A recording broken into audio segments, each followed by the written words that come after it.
दोस्तों नमस्ते। इस वीडियो में कहानी का शीर्षक है स्नेह पर कर्तव्य की विजय। दोस्तों कहानी सुनो। रोगी जब तक बीमार रहता है उसे सुध नहीं रहती कि कौन मेरी औषधि करता है, कौन मुझे देखने के लिए आता है। वह अपने ही कष्ट मन इतना ग्रस्त रहता है कि किसी दूसरे के बात का ध्यान ही उसके हृदय मन उत्पन्न नहीं होता। पर जब वह आरोग्य हो जाता है तब उसे अपनी सेवा करने वालों का ध्यान और उनके उद्योग तथा परिश्रम का अनुमान होने लगता है और उसके हृदय में उनका प्रेम तथा आदर बढ़ जाता है। ठीक यही बात वृजरानी की थी। जब तक वह स्वयं अपने कष्ट में मग्न थी, कमलाचरण की व्याकुलता और कष्टों का अनुभव न कर सकती थी।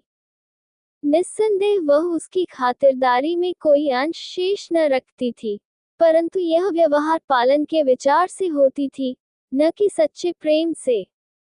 परंतु जब उसके हृदय से वह व्यथा मिट गई तो उसे कमला का परिश्रम और उद्योग स्मरण हुआ, और यह चिंता हुई कि इस अपार उपकार का प्रति उत्तर क्या दूं।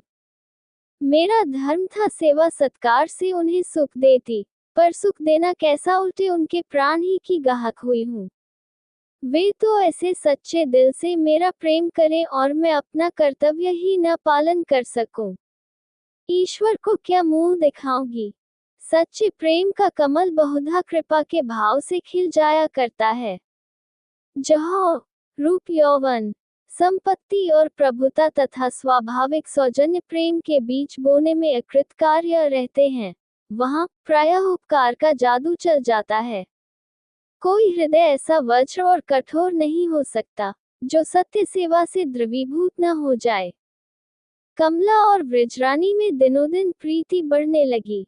एक प्रेम का दास था, दूसरी कर्तव्य की दासी। संभव न था कि वृजरानी के मुख से कोई बात निकले और कमलाचरण उसको पूरा न करे। अब उसकी तत्परता और योग्यता उन्हीं प्रयत्नों में व्यय होती थी। पढ़ना केवल माता पिता को धोखा देना था। वह सदा रुख देखा करता और इस आशा पर कि यह काम उसकी प्रसन्नता का कारण होगा, सब कुछ करने पर कटिबद्ध रहता। एक दिन उसने माधवी को फुलवाड़ी से फूल चुनते देखा। ये छोटा सा उद्यान घर के पीछे था, पर कुटुंब के किसी व्यक्ति को उसे प्रेम न था, अतएव 12 मास उस पर उदासी छाए रहती थी। वृजरानी को फूलों से हार्दिक प्रेम था। फुलवाड़ी की ये दुर्गति देखी तो माधवी से कहा कि कभी कभी इसमें पानी दे दिया कर। धीरे धीरे वाटिका की दशा कुछ सुधर चली और पौधों में फूल लगने लगे। कमलाचरण के लिए इशारा बहुत था। तन मन से वाटिका को सुसज्जित करने पर उतारू हो गया। 2 चतुर माली नौकर रख लिए। विविध प्रकार के सुंदर सुंदर पुष्प और पौधे लगाए जाने लगे। भांति भांति की घासें और पत्तियां गमलों में सजाई जाने लगी। क्यारियां और रविशें ठीक की जाने लगी। ठौर ठौर पर लताएं चढ़ाई गईं। कमलाचरण सारे दिन हाथ में पुस्तक लिए फुलवाड़ी में टहलता रहता था और मौलियों को वाटिका की सजावट और बनावट की ताकीद किया करता था, केवल इसीलिए कि विरजन प्रसन्न होगी। ऐसे स्नेह भक्त का जादू किस पर न चल जाएगा। एक दिन कमला ने कहा, आओ तुम्हें वाटिका की सैर कराऊं। वृजरानी उसके साथ चली। चौथ निकल आया था। उसके उज्ज्वल प्रकाश में पुष्प और पत्ते परम शोभायमान थे। मंद मंद वायु चल रहा था। मोतियों और बेले की सुगंधी मस्तिष्क को सुरभित कर रही थी। ऐसे समय में विरजन एक रेशमी साड़ी और एक सुंदर स्लीप पहने रविशों में टहलती दिख पड़ी। उसके बदन का विकास फूलों को लज्जित करता था। जान पड़ता था कि फूलों की देवी है। कमलाचरण बोला, आज परिश्रम सफल हो गया। जैसे कुमकुमे में गुलाब भरा होता है, उसी प्रकार वृजरानी के नैनों में प्रेम रस भरा हुआ था। वह मुस्कुराई, परंतु कुछ न बोली। कमला, मुझ जैसा भाग्यवान मनुष्य संसार में न होगा। विरजन क्या मुझसे भी अधिक। कैमला मतवाला हो रहा था। विरजन को प्यार से गले लगा दिया।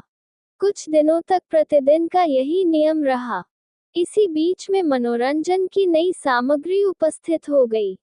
राधाचरण ने चित्रों का एक सुंदर एल्बम विरजन के पास भेजा। इसमें कई चित्र चंद्रा के भी थे। कहीं वह बैठी श्यामा को पढ़ा रही है, कहीं बैठी पत्र लिख रही है। उसका एक चित्र पुरुष वेश में था। राधाचरण फोटोग्राफी की कला में कुशल थे। विरजन को यह एल्बम बहुत भाया। फिर क्या था, कमला को धुन लगी कि मैं भी चित्र खींचूं। भाई के पास पत्र लिख भेजा कि कैमरा और अन्य आवश्यक सामान मेरे पास भेज दीजिए और अभ्यास आरंभ कर दिया। घर से चलते कि स्कूल जा रहा हूं, पर बीच ही में एक पारसी फोटोग्राफर की दुकान पर आ बैठते। 3-4 मास के परिश्रम और उद्योग से इस कला में प्रवीण हो गए। पर अभी घर में किसी को ये बात मालूम न थी। कई बार विरजन ने पूछा भी, आजकल दिन भर कहाँ रहते हो? छुट्टी के दिन भी नहीं दिख पड़ते। पर कमलाचरण ने हूँ हाँ करके टाल दिया। एक दिन कमलाचरण कहीं बाहर गए हुए थे। विरजन के जी में आया कि लाओ प्रतापचंद्र को एक पत्र लिख डालूं, पर बक्सा खोला तो चिट्ठी का कागज न था। माधवी से कहा कि जाकर अपने भैया के डेस्क में से कागज निकाल ला। माधवी दौड़ी हुई गई तो उसे डेस्क पर चित्रों का एल्बम खुला हुआ मिला। उसने एल्बम उठा लिया और भीतर लाकर विरजन से कहा, बहन देखो, ये चित्र मिला। विरजन ने उसे चाव से हाथ में ले लिया और पहला ही पन्ना उल्टा था कि अचंभा सा हो गया। वह उसी का चित्र था। वह अपने पलंग पर चादर ओढ़े निद्रा में पड़ी हुई थी। बाल ललाट पर बिखरे हुए थे। अधरों पर एक मोहनी मुस्कान की झलक थी, मानो कोई मन भावना स्वप्न देख रही है। चित्र के नीचे लिखा हुआ था, प्रेम स्वप्न। विरजन चकित थी। मेरा चित्र उन्होंने कैसे खिंचवाया और किससे खिंचवाया? क्या किसी फोटोग्राफर को भीतर लाए होंगे? नहीं, ऐसा वे क्या करेंगे?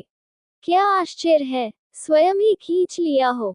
इधर महीनों से बहुत परिश्रम भी तो करते हैं। यदि स्वयं ऐसा चित्र खींचा है तो वस्तुतः प्रशंसनीय कार्य किया है। दूसरा पन्ना उल्टा तो उसमें भी अपना चित्र पाया। वह एक साड़ी पहने, आधे सिर पर आंचल डाले वाटिका में भ्रमण कर रही थी। इस चित्र के नीचे लिखा हुआ था, वाटिका भ्रमण। तीसरा पन्ना उल्टा तो वह भी अपना ही चित्र था। वह वाटिका में पृथ्वी पर बैठी हार गूंथ रही थी।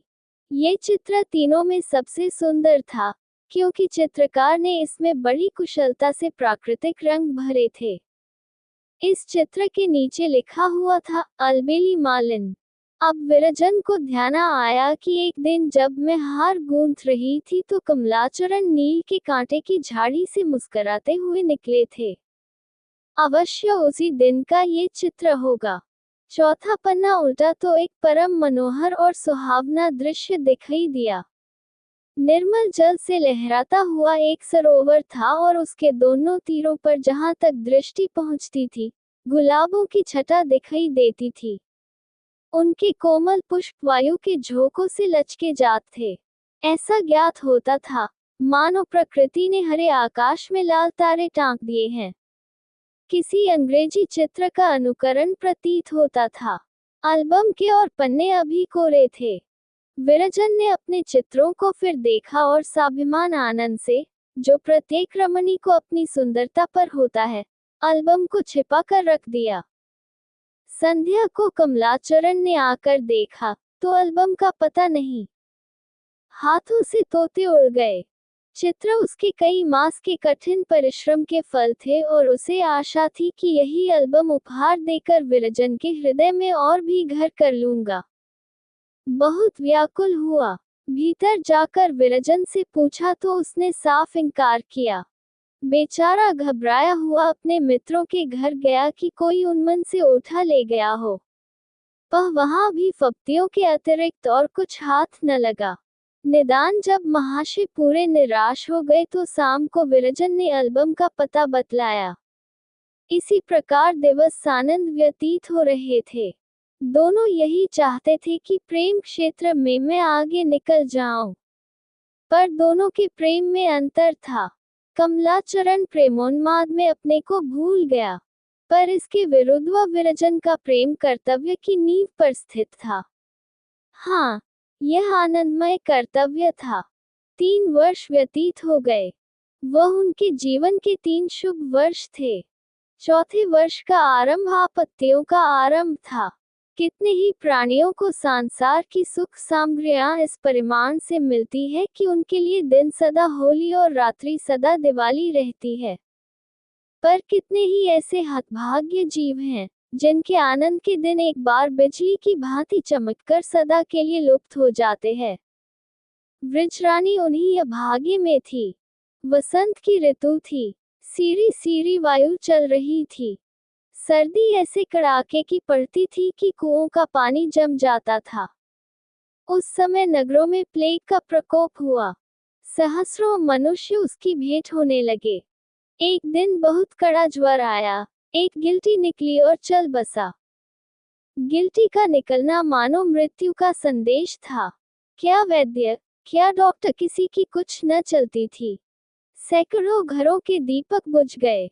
सहस्रों बालक अनाथ और सहस्रों विधवा हो गई। जिसको जिधर गली मिली भाग निकला। प्रत्येक मनुष्य को अपनी अपनी पड़ी हुई थी। कोई किसी का सहायक और हितैषी न था। माता पिता बच्चों को छोड़कर भागे। स्त्रियों ने पुरुषों से संबंध परित्याग किया। गलियों में, सड़कों पर, घरों में जिधर देखिए मृतकों को ढेर लगे हुए थे। दुकानें बंद हो गई। द्वारों पर ताले बंद हो गया। चतुर्दिक धूल उड़ती थी। कठिनता से कोई जीवधारी चलता फिरता दिखाई देता था और यदि कोई कार्यवश घर से निकल पड़ता तो ऐसे शीघ्रता से पौ उठाता मानो मृत्यु का दूत उसका पीछा करता आ रहा है। सारी बस्ती उजड़ गई। यदि आबाद थे तो कब्रिस्तान या शमशान। चोरों और डाकुओं की बनाई। दिन दोपहर ताले टूटते थे और सूर्य के प्रकाश में सेंधें पड़ती थी। उस दारुण दुख का वर्णन नहीं हो सकता। बाबू श्यामचरण परम दृढ़चित मनुष्य थे। गृह के चारों ओर महल्ले के महल्ले शून्य हो गए थे, पर वे अभी तक अपने घर में निर्भय जमे हुए थे। लेकिन जब उनका साहस मर गया तो सारे घर में खलबली मच गई। गांव में जाने की तैयारियां होने लगी। मुंशी जी ने उस जिले के कुछ गांव मोल ले लिए थे और मझगांव नामी ग्राम में एक अच्छा सा घर भी बनवा रखा था। उनकी इच्छा थी कि पेंशन पाने पर यही रहूंगा, काशी छोड़कर आगरे में कौन मरने जाए। विरजन ने ये सुना तो बहुत प्रसन्न हुई। ग्राम्य जीवन के मनोहर दृश्य उसके नेत्रों में फिर रहे थे। हरे भरे वृक्ष और लहलहाते हुए खेत, हरिणों की क्रीड़ा और पक्षियों का कलरव। ये छटा देखने के लिए उसका चित्त लालायित हो रहा था। कमलाचरण शिकार खेलने के लिए अस्त्र शस्त्र ठीक करने लगे। पर अचानक मुंशी जी ने उसे बुलाकर कहा कि तुम प्रयाग जाने के लिए तैयार हो जाओ। प्रतापचंद्र वहां तुम्हारी सहायता करेगा। गांवों में व्यर्थ समय बिताने से क्या लाभ। इतना सुनना था कि कमलाचरण की नानी मर गई। प्रयाग जाने से इनकार कर दिया। बहुत देर तक मुंशी जी उसे समझाते रहे पर वह जाने के लिए राजी न हुआ। निदान उनके इन अंतिम शब्दों ने ये निपटारा कर दिया, तुम्हारे भाग्य में विद्या लिखी ही नहीं है। मेरी मूर्खता है कि उससे लड़ता हूँ। वृक्षरानी ने जब ये बात सुनी तो उसे बहुत दुख हुआ। वृक्षरानी यद्यपि समझती थी कि कमला का ध्यान पढ़ने में नहीं लगता, पर जब तब यह रुचि उसे बुरी न लगती थी, बल्कि कभी कभी उसका जी चाहता कि आज कमला का स्कूल न जाना अच्छा था। उनकी प्रेम में वाणी उसके कानों का बहुत प्यारी मालूम होती थी। जब उसे यह ज्ञात हुआ कि कमला ने प्रयाग जाना अस्वीकार किया है और लालाजी बहुत समझा रहे हैं, तो उसे और भी दुख हुआ, क्योंकि उसे कुछ दिनों अकेले रहना था। कमला पिता को आज्ञा करे ये साहस न था। माधवी को भेजा कि अपने भैया को बुला ला, पर कमला ने जगह से हिलने की शपथ खा ली थी। सोचता कि भीतर जाऊंगा तो वह अवश्य प्रयाग जाने के लिए कहेगी। वह क्या जाने कि यहाँ हृदय पर क्या बीत रही है। बातें तो ऐसी मीठी मीठी करती है, पर जब कभी प्रेम परीक्षा का समय आ जाता है तो कर्तव्य और नीति की ओट में मुख छिपाने लगती है। सत्य है कि स्त्रियों में प्रेम की गंध ही नहीं होती। जब बहुत देर हो गई और कमला कमरे से न निकली तब ब्रजरानी स्वयं आई और बोली, क्या आज घर में आने की शपथ खाली है? राह देखते देखते आंखें पथरा गईं। कमला, भीतर जाते भय लगता है। विरजन, अच्छा चलो मैं संग संग चलती हूँ, अब तो नहीं डरोगे? कमला, मुझे प्रयाग जाने की आज्ञा मिली है। विरजन, मैं भी तुम्हारे संग चलूंगी। ये कहकर विरजन ने कमलाचरण की ओर आंखें उठाई, उनमें अंगूर के दोने लगे हुए थे। कमला हार गया। इन मोहनी आंखों में आंसू देखकर किसका हृदय था कि अपने हाथ पर दृढ़ रहता।